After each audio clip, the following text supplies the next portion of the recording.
Good afternoon and welcome you all for this GRD webinar. People are not widgets. People are human beings with unique needs. In the months and years ahead, leaders will need to advance their interpersonal skills and foster environments that enable humans to thrive while working.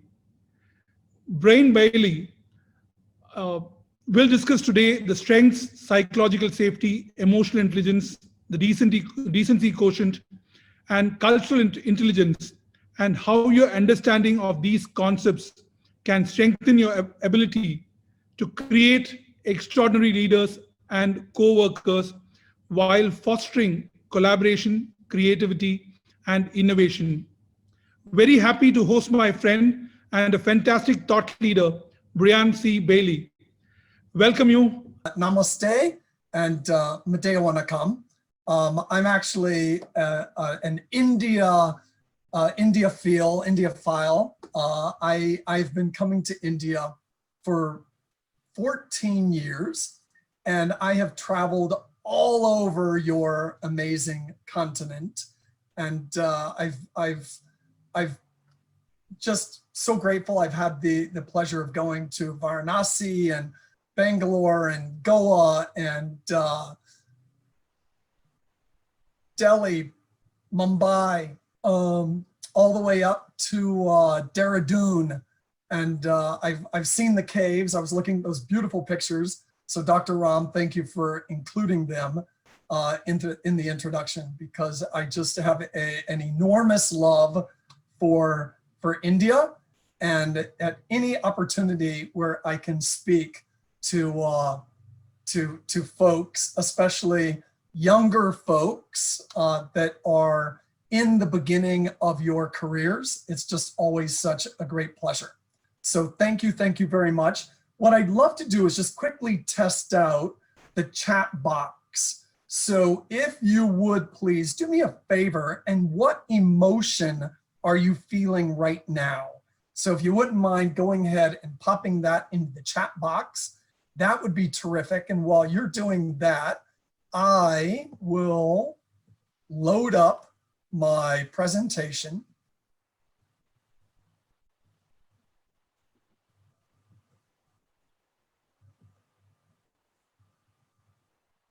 And then I've got to come back over here and find the chat box. Okay, so I actually don't see the messages coming through. Let me see.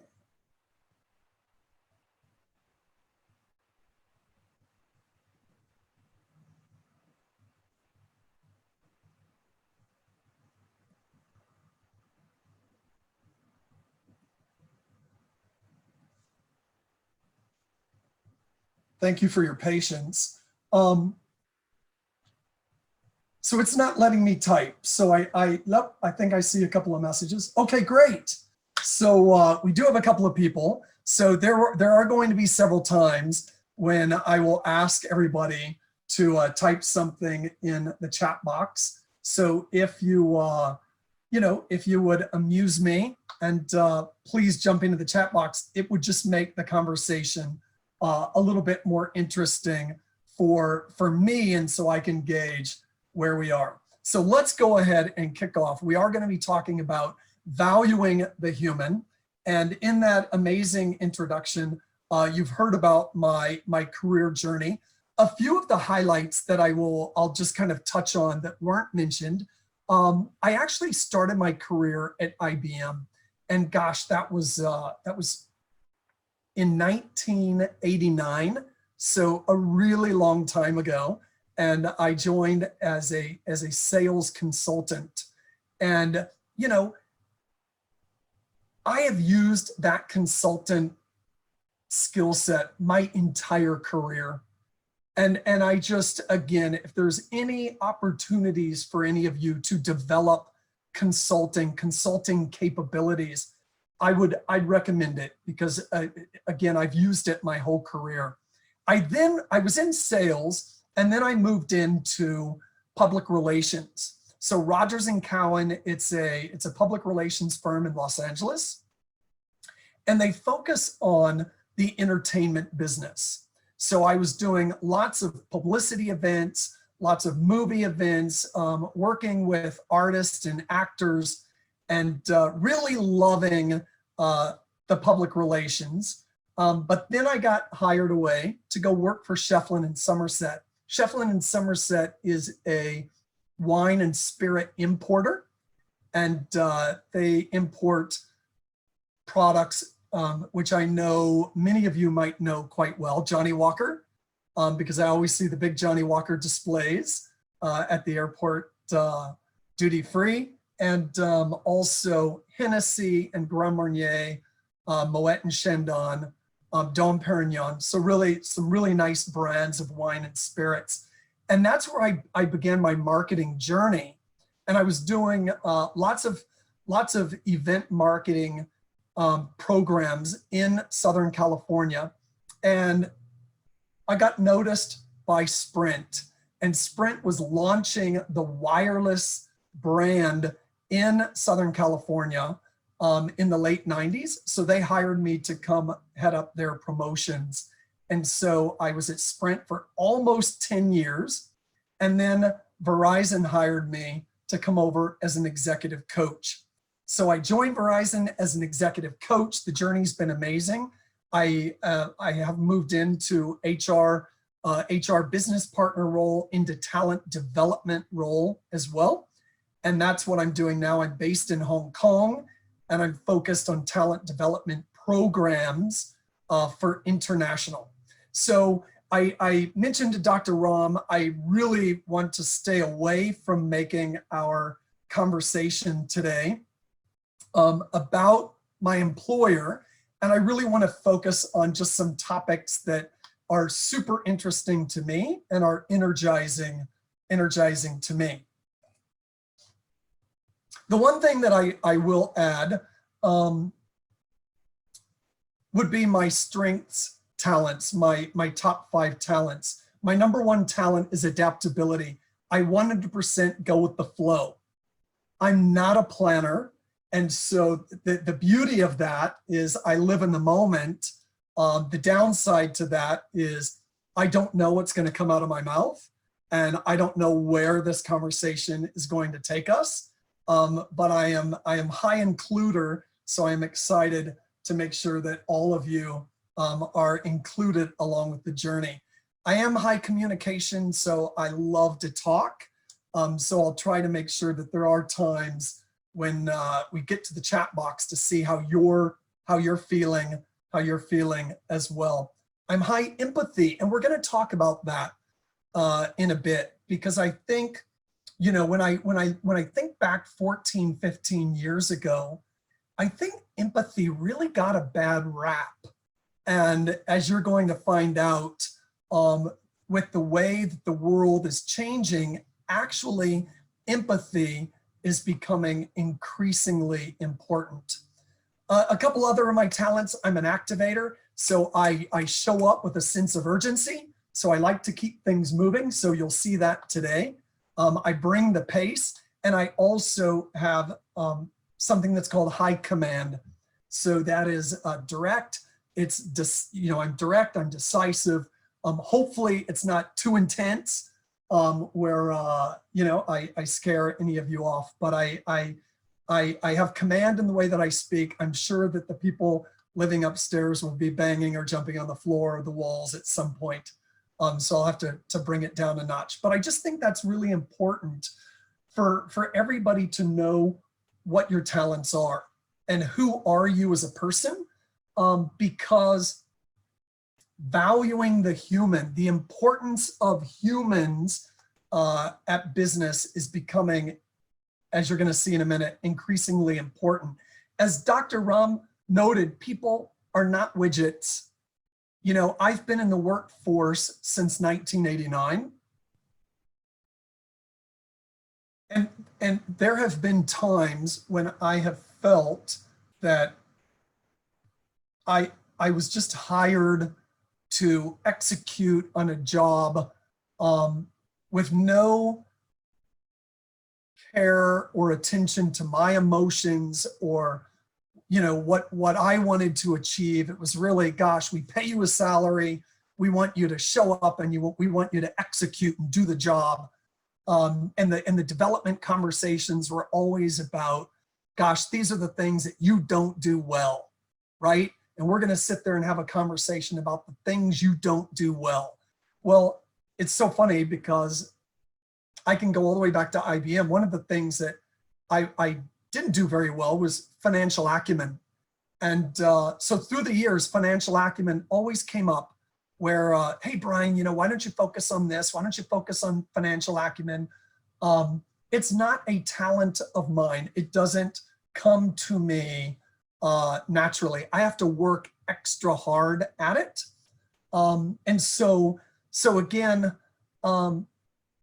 we're shifting so that people are being recognized for who they are and their uniqueness that they bring to the workplace.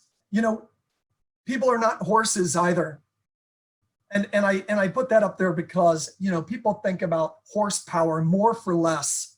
Let's get the people in, more for less, squeeze them, squeeze them, squeeze them, squeeze them. And the reality of it is, and this is my opinion, I think that with the pandemic, people are awakening. They want more from their employer. They want to feel cared for.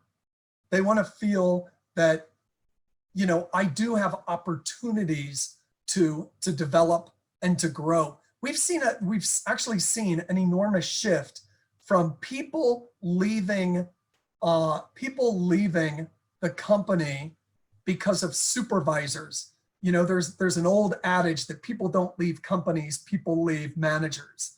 And we're actually seeing a shift that people are actually leaving because there's no opportunities to learn or to develop. And so again, you know, we are unique and we have passions and we have our values and we have, you know, our dreams that we want to achieve. So again, you know, when you think about a business environment, you're going to see this enormous shift from 100% execution to actually being a balance between execution and people. And how do we bring those together? You know, I love this quote. It's from a book, and I actually prepared a reading list. So you don't need to write any of the books down. I've got a list at the end. No matter what and I've got to move me around so I can read this. So no matter what we're doing on the outside, people respond primarily to how we're feeling about them on the inside. And that's a really deep quote. And I will admit, when I look back on my career in my 30s and when I first started supervising people, it was all about me. And I really just showed up to work thinking about my performance and what I wanted to achieve in my career. And I held everybody accountable for the way in which I showed up. So I told you I'm an activator, so I'm always moving fast. And I was looking at the people on my team and I'm like, oh my gosh, like some of these people just don't move. And I would get like really outraged inside because people weren't showing up like me. And again, you know, if you take anything away and you're a new supervisor of people, and hopefully you've already had this insight, which I just didn't have it at the time, but we're all wired differently. And if you're going to lead people, it's about showing up and fostering an environment that honors the uniqueness of everyone and kind of adapting your style so that it brings out the best for everybody. So, Ginny Rometty, I expect AI to change 100% of jobs within the next 5 to 10 years. And I'm actually joined today, and you'll meet her later, but I'm joined by a colleague, Jamie.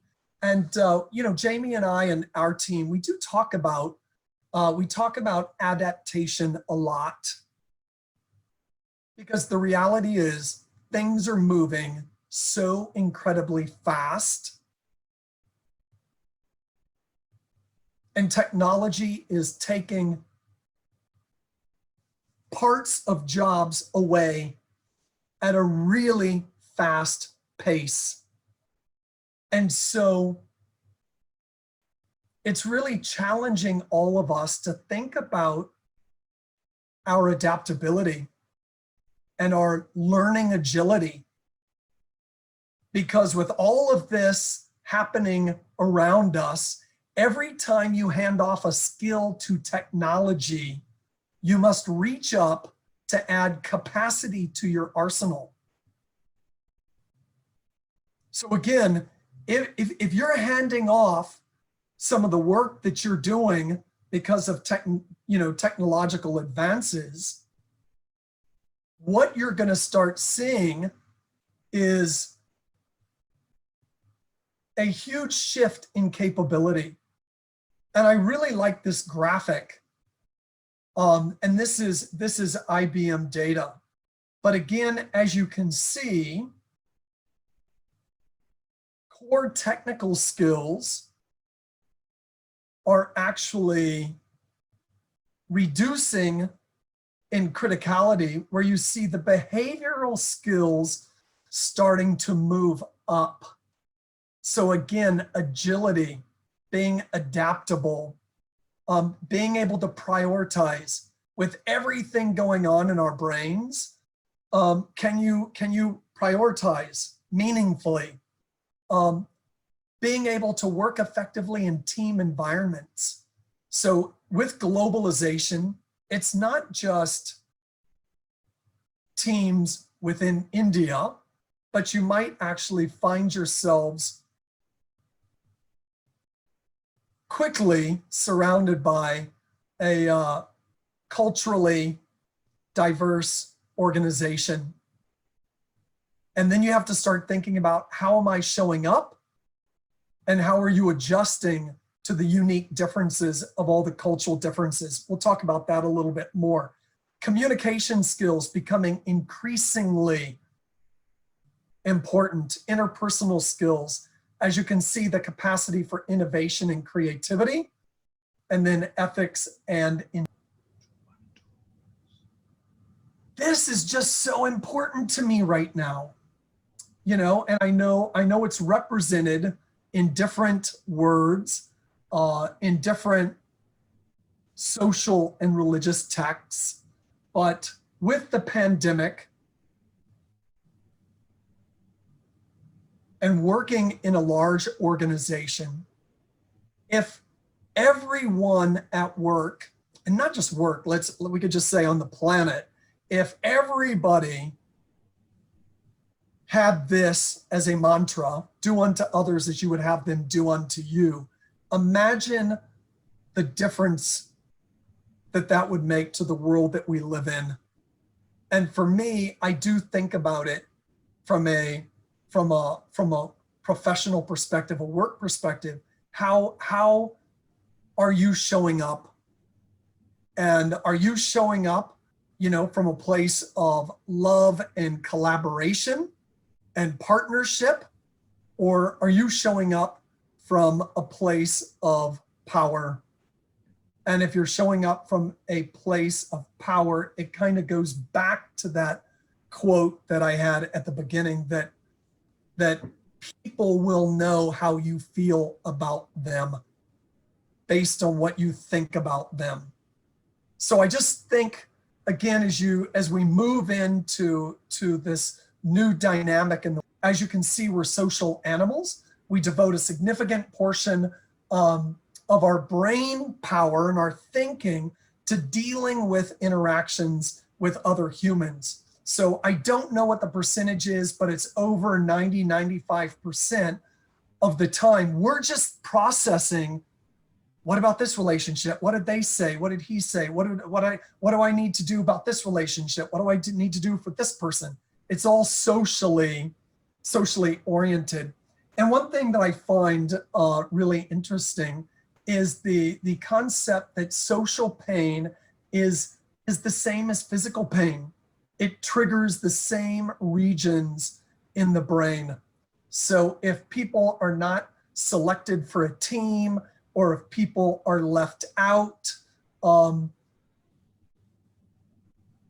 people feel it just like they do if they were smacked in the face. And there's been research that actually, people can actually take a Tylenol that's normally for physical pain relief when they actually experience social pain. So again, the reason why that's so incredibly important, again, is going back to that, doing unto others as you would have them do unto you. And how are you showing up in the workplace? And are you fostering an environment that brings out the best, in people? This is just an insight that I had that, again, I wish I would have thought about it years ago. Life isn't what's happening in front of you. Life is the stories that you tell yourself about what's happening in front of you. And this is so incredibly important for everyone to realize. And one of the quotes, we deliver a program called Fierce Conversations. And I'm gonna mess it up, but you'll get the point. It's most of the time I'm having conversations in my head, and sometimes they're with other people. And again, if you don't like what's happening and you don't like the results that you're getting, then you may want to reconsider what you're putting into it, or the stories that you tell yourself about what you're putting into it. So we'll talk about that a little bit more as well. And then finally, what really drives human behavior is, as humans, we move toward reward and away from threat. So I again, just some anecdotes and some thoughts about what is uniquely human as we move into the next part of our conversation.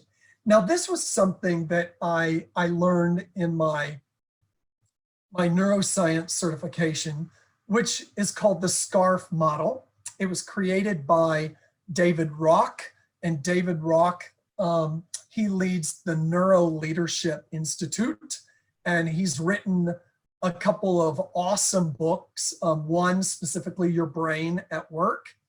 And the way that I explain this is our brains are always scanning the environment for these 5 things. The first one is status.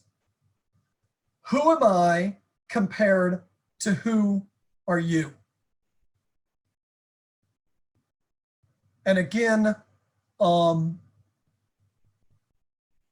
I think from a corporate perspective, if you were to meet an executive in the organization, you may suffer a status threat because you might be like, they're so high up in the organization and they're such an important person, and I'm just down here as an individual contributor. So you might experience this status threat. The other thing is human beings, we like certainty. We love to be able to predict the future. We like to know there's a beginning and an end. That's very important to us. Autonomy. We like to make our own choices. Our sense of control. The next one is relatedness. It's our sense of safety with others. And then finally, fairness. Our perception of how fair exchanges between people are. So I would encourage all of you that when you get into a potential disagreement with a loved one or a colleague or a friend, I want you to think about which of these 5 have been impacted. Because remember, it's our operating system. We are scanning the environment at all times for these 5 things. And when one of these impact us personally, we perceive it as a threat. So I'll give you an example. My number 1 is autonomy. I grew up in a military household in the US. For 18 years, I was told what to do, when to do it, where to do it. So I think when I graduated, I got to call the shots. When I graduated from high school, when I was 18, autonomy is super important to me. I suffer in teams and I suffer in roles where I'm told what to do. I prefer to be in a situation where I can collaborate and we can jointly come up with a solution, but I hate being told what to do. Remember, I'm number 1 adaptability. I go with the flow. Many of you, you want to know the plan. What's the plan? This call starts at this time. This call ends at this time. And when it goes over 5 minutes, oh, this wasn't supposed to happen. This was supposed to end after an hour. What, why are these people still talking? And so that's what I'm talking about. That's where this starts to get at us individually. Fairness, is this fair or is this not fair what's happening? And remember, all of these things can either be positive or negative. They can draw us in or they can move us out. And in the reading list, I've actually put the link for all of you where you can go in and take the assessment so you can see out of these which one is the most important to you. So threats to any of these social concerns trigger a physiological response in the same way as a physical threat, tying back to the point I made on the previous slide. So what's the impact? If you go into a threat and the brain again, and I forgot to put a slide in here, but if you think about the amygdala, the reptilian brain, if there's a threat, the reptilian brain gets triggered. And when it gets triggered, as you can see, you can't actually think as clearly anymore. So you could, gosh, I can't really remember. I can't, poor performance, or as you can see, it weakens the immune system, and you again, the cortisol and the stress and the whole bit gets ramped up. And so as you can see, if you're leading people in an organization, what you would ideally want to do is foster an environment where people can use their prefrontal neocortex. And as I mentioned before, if I'm, it's a, what's the word I'm looking for? It's an inverse relationship. So if you are in an away state, a threat, you can't think clearly. You can't be strategic. You can't innovate. You'll struggle trying to plan. But on the flip side, if you are in a toward state, you can be more focused and you can collaborate and you can be innovative and creative and strategic and all of these great things that you see.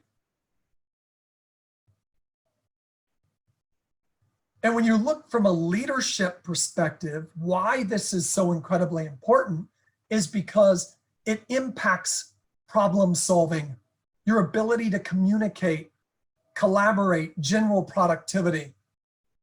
So hopefully I explained that concept well. There's lots of videos out on YouTube and articles for you to explore more. But when you think about SCARF and COVID, so status from a COVID perspective, you know, why are they being treated differently than me? Why can't I work from home? Why do they get to work from home and I don't get to work from home? Like, when can I see my friends? When can I go out? The certainty, right? There is no certainty with COVID. We're stuck, right? We can't see the light yet. The vaccinations have started, but if you think about it, you don't have autonomy. A lot of restaurants might be closed or gyms are closed and you can't really choose to travel or to go do what you want to do. There's no certainty right now.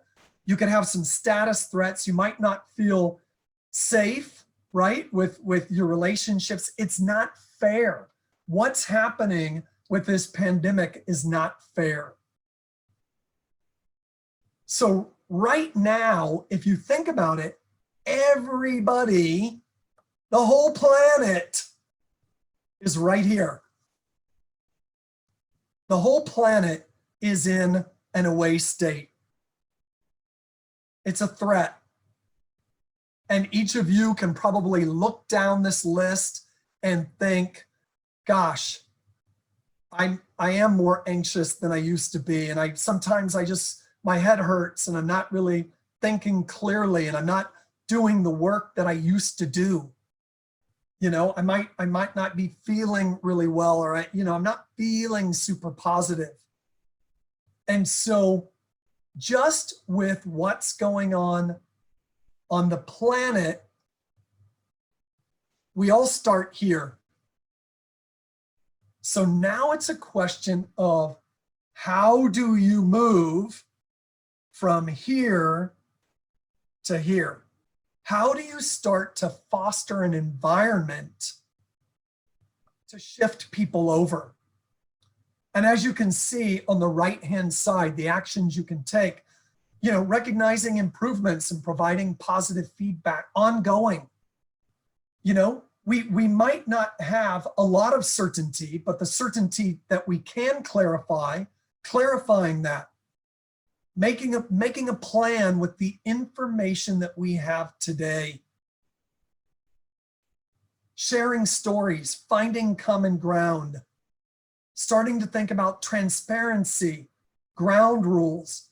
So there are actions that you can take both individually and as a leader to start to tip that scale. And I just, you know, from my experience at Verizon, my employer, it's interesting because when you know everything on the right, I think they've done just a phenomenal job handling the pandemic. And knowing what I know, so much of it aligns with what you should do to move people from an away threat towards reward. So we've had lots of communication every single day. We get a communication video, lots of check-ins from the executives.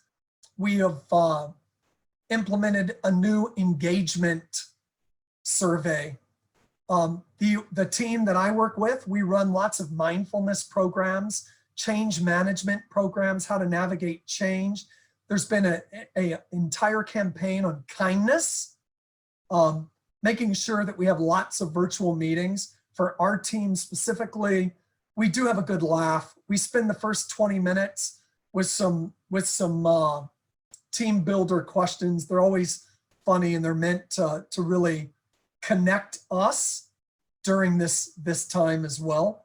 And then, as you can see, providing talking points for managers, helping supervisors have these conversations with employees, doing the team check-ins, the mental health check-ins, more social events, etc. So I just wanted each of you to see the logic behind, yes, companies are doing all of these activities on the left, but as you can see, it really aligns with the recommended actions that you should do so that you can shift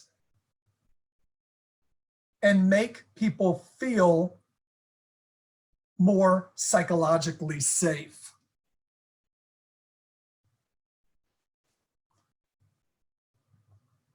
All right, I'm going to keep moving on. So the topic of engagement. So I'm not sure if this is a new topic to everyone. I'm going to go over it high level. There is an awesome book. I've put it in the book list. It's called 12, and it's the 12 things that you as a leader can do to drive engagement at work. And when you start to look through these items, knowing what's expected of me at work, I have the materials and equipment I need to do my work right. At work, I have the opportunity to do what I do best every day. I receive recognition and praise. My supervisor cares about me. There's someone at work who encourages my development. And as you can see, as you go through each of these, think about it. They directly tie back to SCARF. So I know what's expected of me at work, right? Certainty. We like to know what's expected. I have the materials and equipment to do my work right. Certainty. I know that I can show up and I've got what I need. And then as you go through each of these, you start to see things that can minimize status, things that can build better relationships. I have a best friend at work, relatedness. Someone has talked to me about my progress. Again, a combination again of when we think about status and relatedness and certainty, right? And this last year, I've had the opportunities to work at work to learn and grow. So as you can see, there are things that you can be doing as leaders. And as a result, you really improve the psychological safety, right? You improve the productivity, the efficiency, as well as just really fostering an environment where people can feel safe. I threw this in here because I thought, again, it might be helpful for some of you who may be supervising people in your roles to be thinking about strength-based development conversations. I get to do what I do best at work every day, right? But the reality of it is, not many people get to do what they do best every day. hopefully the number's growing, but I think with these, with these questions, you can actually have a more meaningful conversation with your direct reports and colleagues, reflecting back which activities gave you the most energy and excitement. How do your strengths align with your responsibilities? Which strengths are you going to leverage in 2021 to make an impact? Which strength can you develop to take you from great to fantastic? So as you can see, when you start to have these conversations with your employees, that's when you really start to build the relatedness, the relationship with them, and move them towards being able to really think. I just want to make sure that I finish on time. So there's an awesome book, and I've put it in the book list. It's called The Adaptation Advantage. When you press the pause button on a computer, it stops. But when you press the pause button on a human being, it starts. It starts to rethink, it starts to reimagine, and it starts to reflect. And this is our unique human competitive advantage. I think many of us, we have our stories, we have our habits, we're learning and we're growing, but we potentially find ourselves on a hamster wheel, just in a routine, and 3, 5, 10, 15, 20 years passes. And many times we don't take the opportunity to get off the hamster wheel and to really reflect on what did you achieve today? Where did you let yourself down? What are you going to do different? What are you going to do better tomorrow? And when you think about your role, how can I be a better leader tomorrow? So reflection is so incredibly important. But it's easier to remember than to imagine. So with that quote, which I love, it's really a combination of taking the time, not just to reflect, but to create, to imagine. What can you do differently? Where can you be more productive or efficient or creative? And so slowing your mind down so you can reflect. I love these reflection questions. And give me a minute, I'm gonna have to move me so I can read them. So how can we foster a team culture that enables the team to bring their whole selves to work? And again, if we're really realizing that the planet is shifting, behavioral skills are becoming increasingly more important. And so it's a call to action for all business leaders to rethink about how they're showing up. Are you showing up from a mindset of power? Or are you showing up from a mindset of collaborative love, collective oneness, unity? How can we better understand what's important to each team member and then contribute to that? How can we leave each team member in a better place than where we found them? How can we re-energize and regenerate our team and our colleagues? How can we move from being a potential team stressor to an enabler? How do we encourage our teams to bring their energy, enthusiasm, and full creativity to work? And how can we see someone as someone with comparable hopes, needs, cares, and fears as opposed to objects? So again, I just wanted to put these questions in to get you to start thinking about, in your leadership roles, how can you foster and honor the human at work? So there are levers available to you: EQ, CQ, and DQ. And that's emotional intelligence and cultural intelligence and the decency quotient. And we're going to talk a little bit about each of these, but with these, and Jamie and the team that I lead, what we call it is creating extraordinary coworkers. And we really believe that if we can help the human beings that we work with understand the importance of emotional intelligence and cultural intelligence and the decency quotient and the power of kindness, then it all feeds back to doing unto others as we would have them do unto you.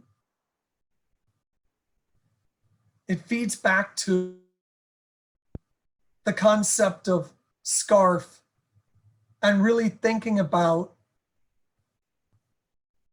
and I've heard it as a verb, you know, where people are like, oh, I scarfed you. You know, I got scarfed today, because the way in which you're showing up is putting people in an away state. And so with EQ, CQ, and DQ, again, tools and levers that can help you out. Okay, I'm gonna keep moving along. And I've got to move me again. I'm not super familiar with Zoom. I really apologize. Let me see if I can move it. So simply defined, emotional intelligence, ability to recognize and understand emotions. This isn't just your own emotions. This is emotions in other people. So do you have self-awareness? Do you know how you're showing up? How are you feeling? Can you adjust your emotions? And then, can you quickly tell how other people are feeling? And are you adjusting the way in which you show up in a way that fosters collaboration and teaming with them? So emotional intelligence, it's a super hot topic right now. I put one of the books that I love, Emotional Intelligence 2.0, in the reading list. You can actually take an assessment on your own emotional intelligence with that book. And then I believe it offers you virtual training that you can take to help improve your EQ score. So emotional intelligence, you actually can develop it and get better at it over time. Then we have cultural intelligence, building compassion between colleagues and clients of different cultural backgrounds and nationalities. Again, wow. You know, I moved to Hong Kong 11 years ago. And I took a cultural intelligence test a few years ago. And the vendor that I was working with, they actually had a tool where I could compare my style to the style in different countries. And I did everything wrong in Hong Kong. Everything that I looked down the list, I did it wrong. And think about it, I put everybody in a threat. I put everybody in a threat state just based on the way that I was showing up. So again, with globalization, I don't know how many of you are, working with colleagues outside of India or Asia Pacific or into Europe or South America and North America, but it's so incredibly important for everyone to really have a general understanding about the unique differences of your colleagues culturally and how that might impact the way in which you behave and show up. And the last one that I popped up, the decency quotient, this actually is new. I think it came out toward the beginning of last year. And Harvard Business did a article on it, and I've included that in the book list as well. But it's, again, it sits above EQ because I can be self-aware and I can manage my emotions, but do I have a genuine desire to do the right thing for employees and colleagues? Wanting something positive for everyone in the workplace and ensuring everyone feels respected and valued. So I mentioned that chat box at the beginning and would love to hear from everybody. When you think about the decency quotient, where leaders who are doing it well are scored a 10 versus leaders who don't do it well are scored a 1. I'm just curious, when you think about your leadership at a job that you've had, would you rate those leaders as 10 on the decency quotient, or would they be more at a level of 1? And would just love to have everybody put in the chat box the scale for you on a scale of 1 to 10, 10 being, gosh, they're role models for the decency quotient, or 1, not so much. And again, this is just thinking back on supervisors you may have had in jobs from your past. So when you think of your classmates, and if you were to assess the way in which they're showing up today, would you give them a 10 on the decency quotient, or would it be more on the lower level?